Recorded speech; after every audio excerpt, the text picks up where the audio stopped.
Christmas Eve. Savannah, Georgia. The plantation house glowed with candlelight, filled with laughter, music, and the scent of roasted meat. The master and his brothers raised their glasses in drunken cheer, never suspecting the storm about to fall upon them. Down in the shadows, Rosa gripped the handle of an axe, her chains clinking softly in the night.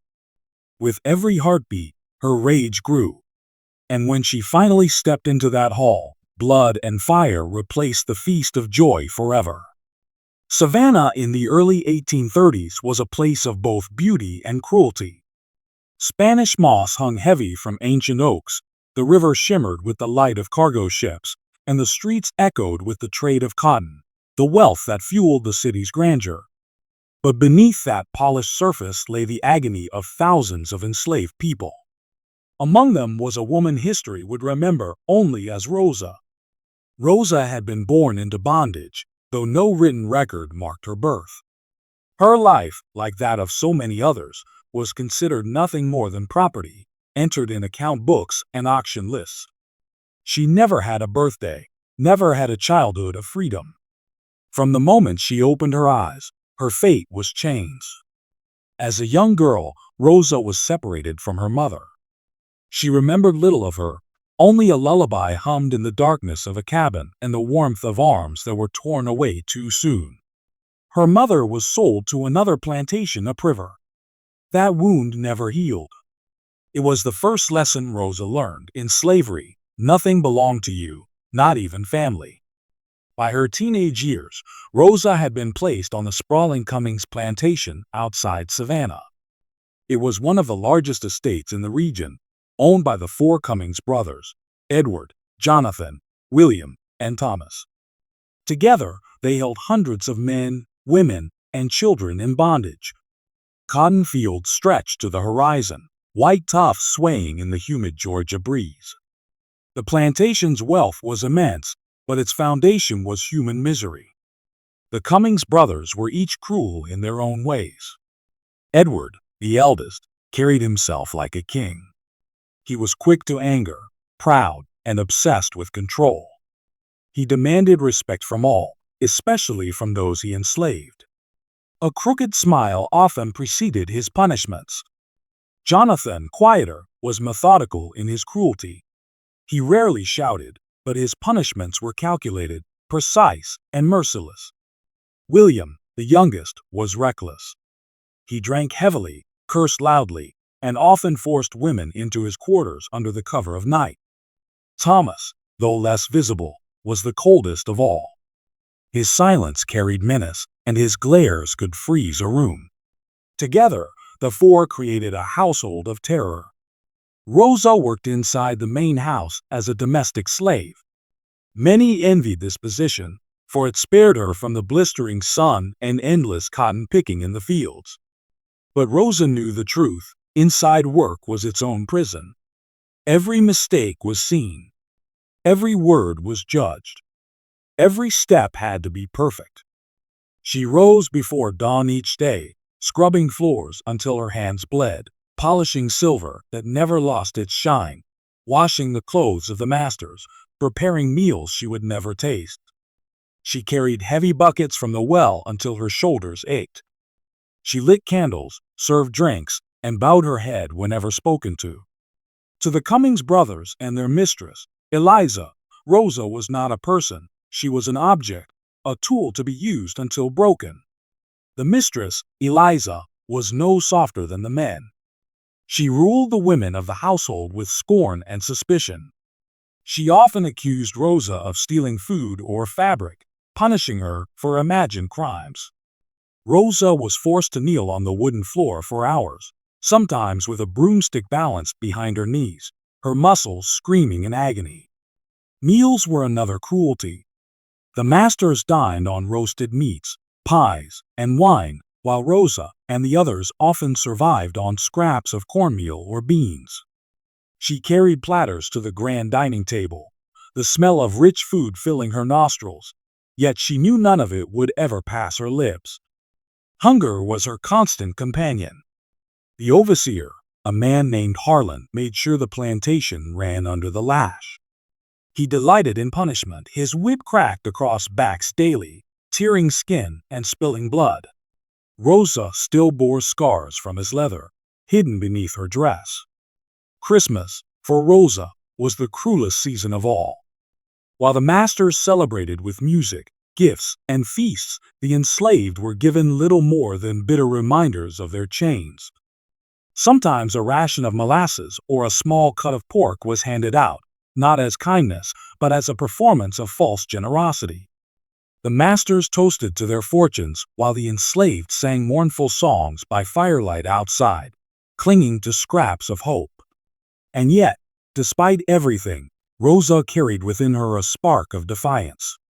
She remembered her mother's lullabies, the whispered prayers of elders, the secret stories told around cabin fires, stories of men and women who had resisted, who had escaped into the swamps, or who had risen against their masters.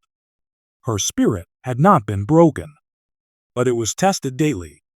Once, when Rosa dropped a dish, Edward struck her across the face with such force that her vision blurred. Another time, William cornered her in the pantry, his breath thick with brandy, his hands clawing at her shoulders. Rosa managed to escape, but the memory of his touch haunted her. Every night, she prayed not for life, but for freedom or for vengeance. The enslaved community around her saw the fire in her eyes. They whispered that Rosa would not endure forever. They warned her to be careful, to survive, to keep her head low. But Rosa was tired of surviving. She wanted more. By the winter of 1834, Rosa was in her mid-20s. Her body carried the marks of years of labor and abuse, but her heart carried something stronger, a growing fury that refused to be silenced. Christmas Eve approached, and the Cummings brothers prepared for a grand feast. The plantation buzzed with activity, slaves scurrying with trays, wood piled high for the hearth, candles lit in every window. Rosa moved through the house, silent, obedient, unseen. But inside her chest, her heart thundered. She had endured hunger, whippings, humiliation, and fear. But this Christmas, she would endure no longer. She was ready to act. And when she finally did, the name Rosa would forever echo through the haunted halls of Savannah's history. For Rosa, life under the Cummings brothers was not life at all. It was survival under constant threat. The plantation was a prison without walls, a place where even the air seemed heavy with fear. Every day tested her spirit, grinding her down, daring her to break. And every day, she clung to the last threads of her humanity. The overseer, Mr. Harlan, was the cruel instrument of the brothers' will. His whip was more feared than his words, for he preferred action to speech. He was tall and broad-shouldered, with a face hardened like stone. The crack of his whip echoed across the fields, across the yard, even inside the grand house. Rosa often flinched at the sound, for she knew too well what it felt like tearing across her back. One memory burned particularly deep. One humid summer morning, Rosa had been ordered to fetch water for the mistress. Her arms trembled as she carried the heavy bucket, and in her fatigue, she stumbled, spilling some across the kitchen floor. Mistress Eliza's shriek was enough to summon Harlan within moments. Without hesitation, he stripped Rosa's back bare and lashed her 5 times in front of the others. The humiliation was worse than the pain, the look of satisfaction on Eliza's face, the laughter of William as he passed through the hall, sipping wine even before noon. The mistress herself was no less cruel. Eliza wielded her authority with venom. She treated Rosa like a shadow, calling her only when needed, dismissing her with a wave as though swatting a fly. Eliza would often accuse Rosa of stealing small things, a ribbon, a morsel of food, even a look of defiance. Each false charge ended in punishment. Sometimes Rosa was forced to stand in the cold yard for hours, holding a log of wood above her head until her arms shook uncontrollably. Eliza called these lessons in obedience. Rosa called them chains tightening around her soul. But the greatest torment came from Edward, the eldest brother. He viewed himself as lord of the plantation, ruler over all, including Rosa. He struck her for the smallest mistakes. He mocked her, calling her beast, creature, thing. But it was not just his words or his blows. It was the way he looked at her, as if she were not flesh and blood, but dirt beneath his boots. Then there was William, drunk more often than sober. His staggering steps through the house filled Rosa with dread. He had cornered her once before, in the pantry, his hands clutching at her arms. His breath reeked of brandy, his voice slurred as he whispered threats she could not bear to repeat. Rosa managed to twist away, slipping through the door, but the terror lingered long after. She knew he would try again. And next time, she might not escape. Jonathan and Thomas were no better. Jonathan beat the field hands with precision, as though cruelty were an art. Thomas was quieter, but Rosa feared his silence most. His eyes were cold, like a predator watching its prey. He rarely raised his voice, but when he did, someone always suffered. Rosa's body bore the scars of these men, faint lines across her back, bruises along her arms, the ache in her knees from endless punishments. Yet the deeper wounds were invisible. Each insult, each slash, each violation of dignity carved into her soul. Still, Rosa endured. She carried trays into the dining hall, bowing her head as the brothers feasted. She scrubbed floors on her hands and knees until her skin cracked. She stood in the shadows while the mistress scolded her for imagined sins. Outwardly, she appeared obedient. But inside, a storm brewed. The other slaves whispered their warnings. "Keep your head low, Rosa," they told her. "Don't draw their anger." They saw the fire in her eyes and feared it would consume her. Some urged her to dream of escape, to slip into the swamps and seek freedom in the north. But Rosa did not want to flee. Freedom in another land meant leaving behind those still in chains. No, her heart beat for something different. For justice. For revenge. Her fury deepened in December of 1834, when an incident occurred that even Rosa could not forget. It was only days before Christmas. The house bustled with preparations for the holiday feast, extra food ordered, barrels of brandy stacked, musicians hired from town to play through the night. The brothers were in high spirits, their cruelty heightened by anticipation of celebration. In the kitchen, Rosa worked tirelessly, stirring pots, roasting meats, polishing plates. The air was thick with the scent of sugar and spice, the heat of the fire making her sweat drip into her eyes. She had been working since before dawn when William stumbled in, already drunk. He mocked her as she bent over the hearth, tossing scraps of food at her feet like one would feed a dog. Rosa clenched her fists, but said nothing. But when William cursed her clumsiness, though she had done nothing wrong, Rosa made a mistake. She lifted her eyes and looked at him. Just for a moment. Just one glance of quiet defiance. The reaction was swift. Edward stormed into the kitchen, furious at the insolence of her gaze. Before Rosa could speak, his hand struck her across the face. Then again. He ordered her to the floor. The others laughed as she fell, blood trickling from her lip. And then, with the mistress watching, Edward beat her with a cane until her body shook with pain. When it was over, Rosa was left crumpled on the floor. The brothers returned to their wine, their laughter echoing down the hall. The mistress smirked as she left the room. Rosa struggled to her feet, her vision blurred, her back screaming. That night, in the darkness of her cabin, Rosa lay awake. Her body throbbed, but her mind burned hotter than ever. She thought of her mother, torn away. She thought of every whip, every insult, every hungry night. She thought of William's hands, Edward's cane, Eliza's voice, Harlan's whip. And then she thought of the axe. There was one kept near the woodpile by the yard, its blade sharpened for splitting logs for the hearth. Rosa had seen it often, felt its weight once or twice when gathering wood. She knew how it felt in her hands. For years she had endured, For years she had bent her head. But not anymore. Christmas Eve would bring more than a feast. It would bring her reckoning. What Rosa planned next would turn laughter into screams and silence into legend. Christmas Eve arrived draped in cold silence across the Georgia countryside. The air was crisp, the moonlight soft upon the fields of cotton stripped bare for winter. Inside the Cummings plantation house, however, the night blazed with warmth and noise. Candles glowed in every window, music spilled from the hall, and the sound of laughter rolled like thunder. For the Cummings brothers, this was their season of pride. Edward boasted of his fortune.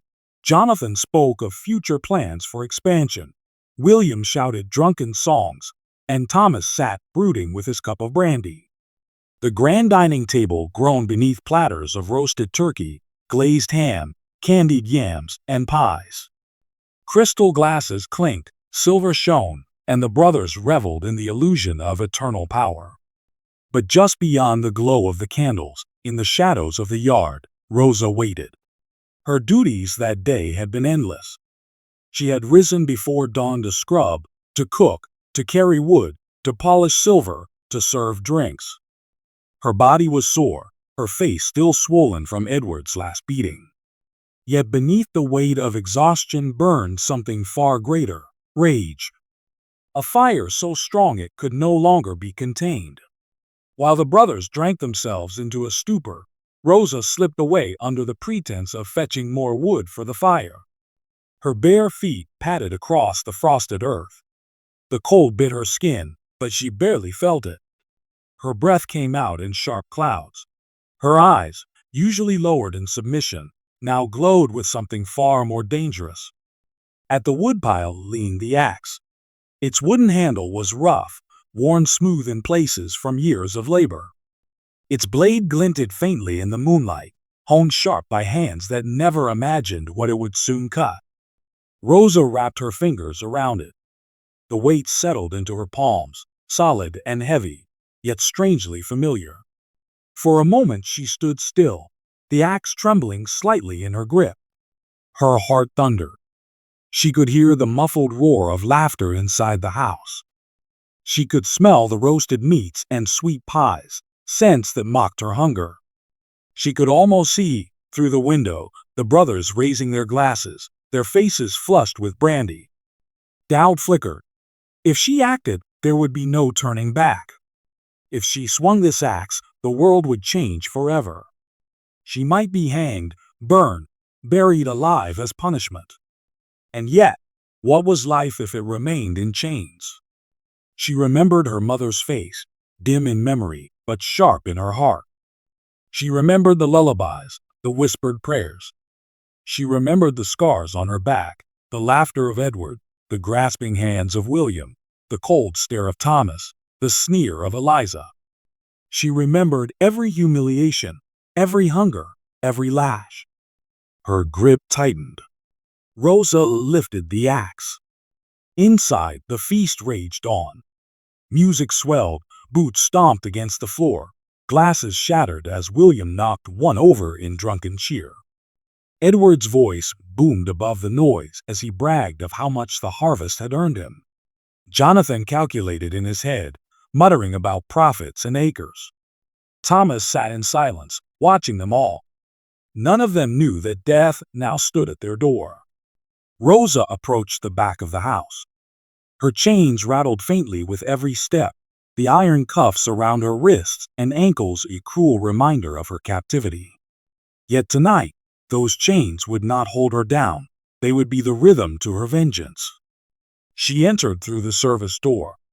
The kitchen was quiet, the fire in the hearth burning low. The house slaves had been ordered away, leaving Rosa alone with her decision. She moved through the corridor, the wooden floor creaking softly beneath her feet. Every step brought her closer to the dining hall, closer to the men who had stolen her life. Her breath quickened. Her pulse roared in her ears. She tightened her grip on the axe. At the end of the corridor, the double doors of the hall loomed tall. Candlelight spilled through the cracks. The sound of laughter thundered beyond. Rosa paused there, her body trembling, her mind racing. This was the final threshold. Beyond this door, her fate would be sealed. She closed her eyes for a brief moment. She whispered no prayer, for God had long been silent in her suffering. Instead, she whispered to her mother, to the ancestors, to the nameless souls who had endured before her. Tonight, I end it. With that, Rosa pushed open the doors. The laughter faltered. Heads turned. 4 pairs of eyes widened in disbelief. A slave stood before them, their slave, yet not bent in submission, not empty-handed. Rosa stood tall, her chest heaving, her eyes blazing, the axe gleaming in her hands. Edward sneered first, slamming his glass down on the table. "Put that down, girl," he barked, as though this were another disobedience to be punished. But Rosa did not lower the axe. She took one step forward, then another. Her chains rattled softly in the silence. William laughed, thinking it a drunken jest.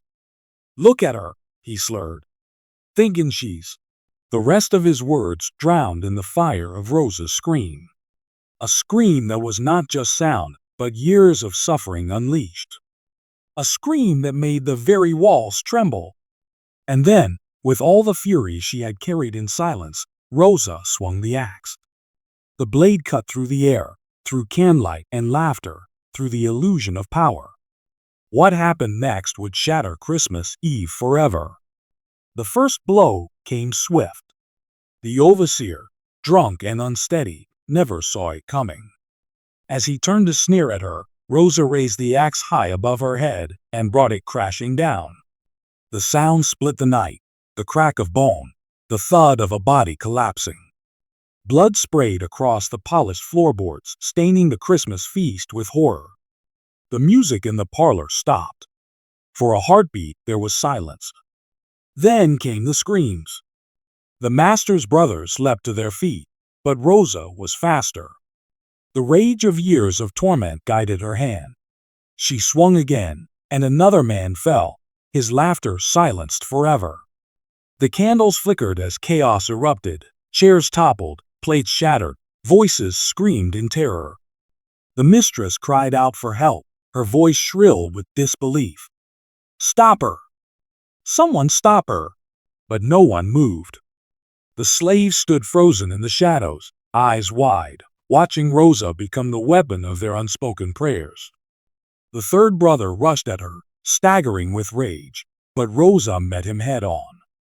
With a cry that shook the walls, she buried the axe deep. His blood joined the others, painting the floor a deep crimson. Only the master remained. He backed away, face pale, hands trembling, his voice breaking. "Rosa! Rosa, think. You don't want to do this. Put it down." But Rosa remembered his hands on her, his whip, his voice commanding her like she was less than human. She remembered every night he had stolen from her, every lash, every humiliation. And she remembered her child, gone forever. Her grip tightened on the axe. The master stumbled, reaching for a pistol at his belt, but his hand shook too much to aim. Rosa moved with fury, with precision, with the strength of every enslaved soul who had ever dreamed of freedom. She swung, and the pistol fell from his hands. Another strike, and the master fell, his blood mingling with that of his brothers on the floor. The Christmas feast was no longer a celebration. It was a slaughterhouse. The house was filled with the scent of roasted meat and spilled wine, but now also the stench of blood. The fire in the hearth crackled, indifferent to the carnage around it. The great hall, once a place of pride, now echoed only with gasps and sobs. The mistress, trembling, crawled backward across the floor, her silk gown soaked with blood. She pleaded, her voice breaking. "Mercy, Rosa! Please! Mercy!" Rosa stepped closer, her face lit by the glow of the fire, the axe dripping red. For a moment, the room seemed to hold its breath. Would she strike the mistress too? Rosa lifted the axe once more. But then, she stopped. Killing the mistress was not her vengeance. the real vengeance had already been done. The master, the overseer, the brothers, the very men who had stolen, beaten, and destroyed lives, now lay broken before her. Instead, Rosa turned away, her chest heaving, her hands trembling. She looked at the slaves who had watched it all in silence. For the first time, their eyes did not hold only fear. They held awe. They held hope. Rosa had done what no one dared. She had broken the chains of fear. The house burned that night. Some say Rosa herself set it aflame, pouring wine over the tapestries and striking a candle against the wall. Others say the fire started in the chaos, a spark from the hearth igniting the curtains. But when the dawn broke on Christmas morning, the grand plantation house of Savannah was nothing but ashes and smoke. And in the ashes lay the bodies of the master and his brothers, slaughtered by the very woman they had once called property. But Rosa was gone. Some claimed she fled into the swamps, her footprints vanishing into the dark water. Others whispered she found shelter among Maroons, escaped slaves who lived hidden, free in the woods. A few even believed she reached the north, carried by secret networks that led the enslaved to freedom. No one knew for certain. But what was certain was this: Rosa of Savannah had written her name into history with fire and blood. And what came after would be spoken of in whispers for years to come. When the sun rose on Christmas morning, the fields of Savannah glowed with frost. Smoke drifted from the ruins of the plantation house, curling into the sky like a signal fire, a warning, a message, a scar against the horizon. Word spread quickly. By noon, every plantation within miles had heard the whispers. The master and his brothers are dead. Rosa killed them. She killed them with an axe. For the enslaved, the story was both terrifying and electrifying. Terrifying because they knew what came next. The patrols, the dogs, the whips, the hangings. But electrifying because Rosa had done what so many only dreamed. She had stood against the men who owned her and had not trembled. Her name became a shadow that moved through the quarters at night. Mothers whispered it to their children in hushed tones, their voices trembling with both fear and pride. Rosa of Savannah. Remember her. The white planters, however, reacted with rage and panic. Militia groups were called out. Riders scoured the woods and swamps, hunting for her like an animal. They dragged slaves from their huts, demanding information. Whips cracked against backs as overseers shouted, "Where is she? Where did she go?" But no one spoke. Not because they knew where Rosa was, but because even if they had, no one would betray her. To betray Rosa was to betray every hope for freedom they carried in their hearts. The militia searched for weeks. They found broken branches in the swamps, footprints that led nowhere, whispers of sightings that vanished like smoke. But Rosa herself, she was gone, as if the earth had swallowed her. Some swore she lived. They claimed she joined Maroon camps deep in the marshlands, where escaped slaves built hidden villages far from white men's reach. Others believed she traveled north under the cover of night, guided by those who risked everything to help the enslaved escape. But others said Rosa never left the land. They said she became a ghost, haunting the fields where she once labored, her axe still in hand, her shadow watching over the slaves who bent their backs in the rows of cotton. The white masters, shaken to their core, tightened their grip on the enslaved. Christmas, once a time of indulgence and drunken celebration, became a time of suspicion. Laws were passed forbidding gatherings of slaves during the holidays, fearing another revolt might rise under the cover of feasting and song. The overseers doubled their cruelty, determined to remind the enslaved of their place. Chains grew heavier. Whips cracked louder. Yet still, the story of Rosa spread. Even under lash and chain, the slaves whispered of her courage. They repeated her name like a prayer. Rosa of Savannah, the one who struck back. For years, the tale grew. In some versions, Rosa escaped and lived free until her dying days. In others, she was caught and hanged, her body displayed as a warning. But even then, they said she died smiling, her spirit unbroken. There were even those who whispered she returned on certain nights. That if you walked near the ruins of the plantation on Christmas Eve, you could hear the sound of an axe splitting wood, or splitting bone. That you could smell smoke on the wind, even when no fire burned. The whites called her a murderer. The slaves called her a martyr. History would call her something else entirely, a symbol. Rosa's story, though born in blood, carried something larger than fear. It carried the truth that even the strongest chains could not crush the human spirit forever. She was not a soldier, not a general, not a politician. She was a woman, beaten, scarred, stripped of everything she loved. And yet, when the moment came, she chose to rise. Her vengeance was not just for herself. It was for her child, sold into chains. For her sister, whipped until she bled. For her husband, buried without dignity. For every man, woman, and child who had lived and died in silence on the plantations of Georgia. Rosa of Savannah gave them a voice. Generations later, her name still lived on. Among the descendants of the enslaved, her story was told around fires, passed from mouth to ear, surviving when so much of their history had been stolen. Some called her the woman with the axe. Others simply called her the Fire of Savannah. But to all, she was proof that even in the darkest of nights, one spark of rebellion could set the world aflame.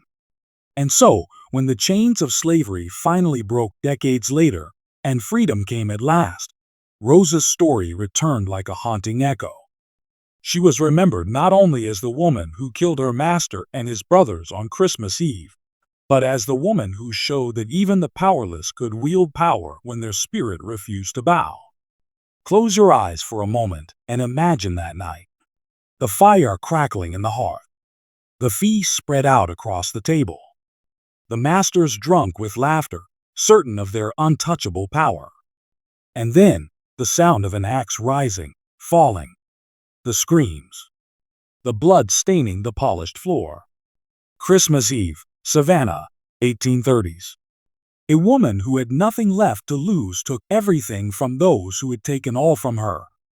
Rosa's body may have vanished into the swamps, into the shadows of history. But her spirit never left. It lingers in every story of rebellion, in every fight for justice, in every whisper of freedom. Because Rosa of Savannah was not just one woman. She was every enslaved soul who ever dreamed of breaking free. And as the smoke of that Christmas Eve still drifts through time, her story reminds us. Chains can break. Masters can fall. And even the darkest night can burn with fire.